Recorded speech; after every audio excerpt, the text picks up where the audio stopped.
No ano passado, o filme número 1 nos Estados Unidos, e suponho em todo o mundo que arrecadou a maior bilheteria, foi um filme que foi feito apenas com uma pequena quantia de dinheiro e ninguém jamais pensou que ele arrecadaria tanto. Ele era baseado em uma pequena e simples história, e era chamado de uma história de amor. E uma manchete nos jornais britânicos o chamou de a maior história de amor do século. Mas a maior história de amor de todos os tempos está resumida nestas 25 palavras que alguém já chamou de uma miniatura da Bíblia, o Evangelho em uma casca de nós. Porque Deus amou o mundo de tal maneira que deu o seu Filho unigênito, para que todo aquele que nele crê não pereça, mas tenha a vida eterna. A maior história de amor foi contada por Deus. Você sempre para e pensa sobre Deus? Muitas pessoas estão pensando em Deus hoje, porque vimos que a ciência não tem a resposta para todos os nossos problemas. Nós estamos vendo que a tecnologia não pode resolver todos os nossos problemas. E então milhares de jovens que estão na Europa e na América estão começando a falar sobre Deus. Alguns deles estão indo para a Índia para ver se conseguem encontrar paz nos seus corações. Alguns deles estão indo e estudando yoga, e eles estão entrando em todo tipo de diferentes seitas e grupos procurando por Deus. Alguns deles estão indo para o deserto e sentando sob as estrelas e olhando as estrelas. Você já refletiu sobre Deus? Uma pessoa me perguntou em uma universidade uma vez: você pode provar a existência de Deus? E eu respondi: não, eu não posso colocar Deus em um tubo de ensaio. Eu não posso colocar Deus em um laboratório e dizer: aqui está Deus. Como eu sei que Deus existe? Todas as evidências parecem indicar que Ele existe. Eu olho para o céu estrelado e digo: deve haver um Deus. Eu olho para a bela natureza ao meu redor e eu digo: deve haver um Deus. Eu vejo o nascimento de um bebê. Gary Player estava nos dizendo ontem como ele viu o nascimento de seu último filho.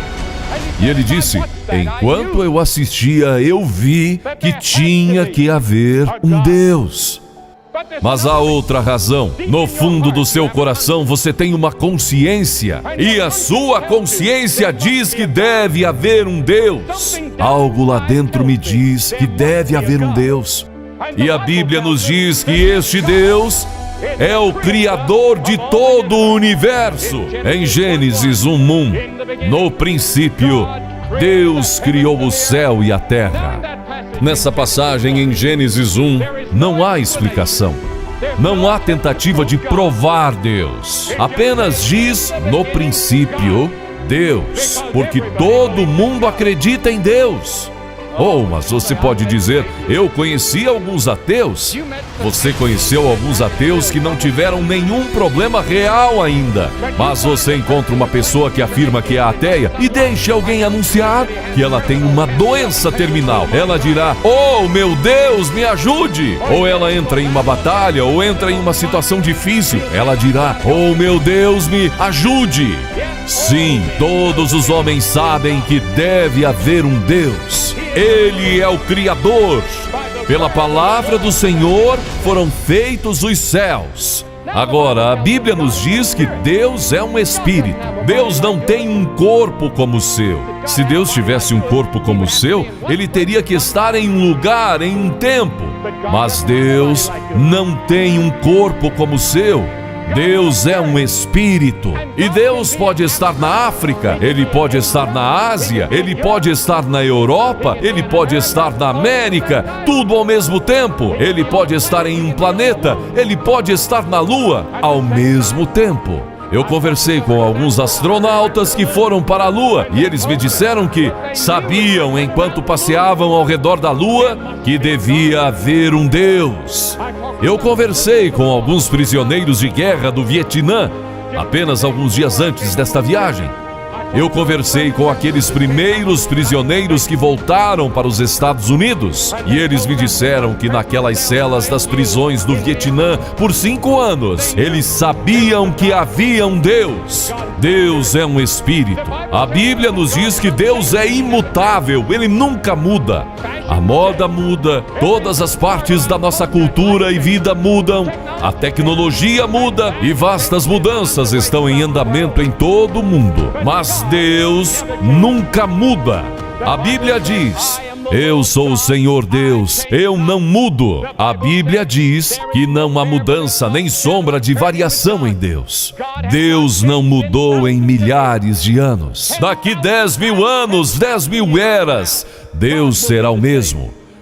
Deus existe de eternidade em eternidade. Deus não muda. Mas a Bíblia também nos ensina que Deus é um Deus de amor, que Deus ama. Fico feliz que isso esteja na Bíblia, de Gênesis a Apocalipse, que Deus é um Deus de amor, de misericórdia e graça. E Deus ama todo mundo. Eu não ligo para quem você é. Ele tem os fios de cabelo da sua cabeça contados. Ele vê o pardal cair. Ele está interessado em você. E Ele ama você. Agora há várias palavras gregas que são traduzidas amor. Eros significa amor sexual. Filia significa amor de amizade, o amor que eu teria por um amigo. Mas quando os escritores do Novo Testamento estavam tentando encontrar uma palavra que descreveria o amor de Deus, eles inventaram uma nova palavra: ágape. O amor divino, o amor que não podemos conhecer fora de Deus.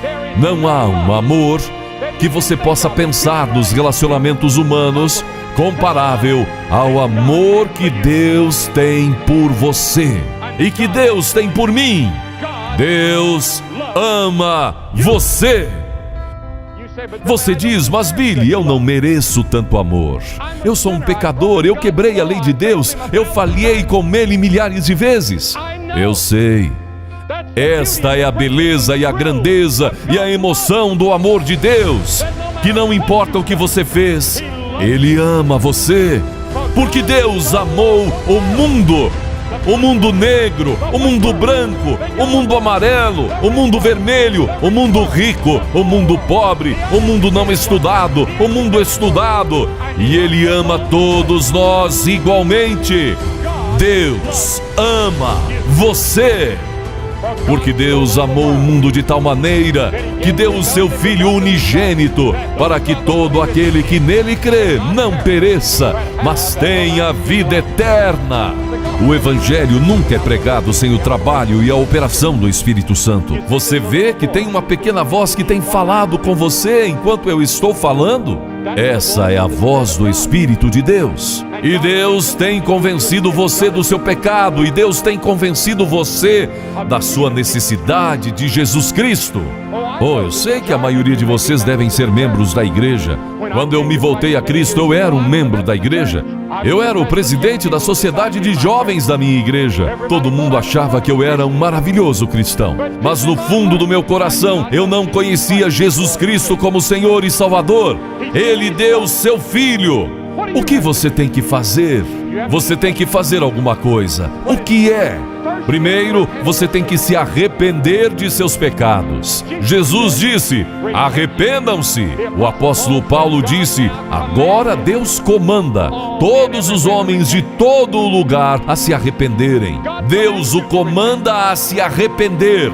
Você já se arrependeu de seus pecados? Você se lembra do momento em que se arrependeu? Você diz: legal, Billy, o que você realmente quer dizer com se arrepender? Bem, primeiro de tudo, o arrependimento traz consigo a ideia de que você diz: Senhor, eu sinto muito pelo meu pecado. Você já disse isso para Deus? Eu sinto muito? E realmente sentia?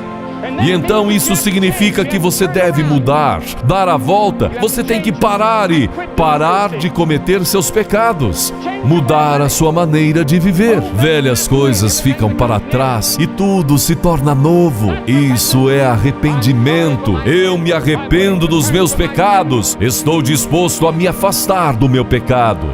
Você já se arrependeu? Jesus disse: a não ser que você se arrependa, você perecerá. E então, seguindo pela fé, você deve receber a Cristo como seu Senhor e Salvador. Isso só pode ser feito com arrependimento. Arrependimento e fé andam lado a lado. Você pode não entender tudo intelectualmente. Você não precisa. Você simplesmente vem com a fé de uma criança. A Bíblia diz que pela graça sois salvos por meio da fé. A Bíblia diz que sem a fé é impossível agradar a Deus. Agora, isso não significa que você tenha que jogar fora seu intelecto ou cometer um suicídio intelectual. Oh, não. Há uma lógica para o Evangelho, mas sua mente foi infectada pelo pecado. Então você não pode mais receber coisas espirituais. Então você vem pela fé e as recebe. Então, a terceira coisa, você deve abertamente confessar Ele como seu Senhor e Salvador e Mestre. Todo aquele que me declarar diante das pessoas, também eu o declararei diante de meu Pai que está nos céus.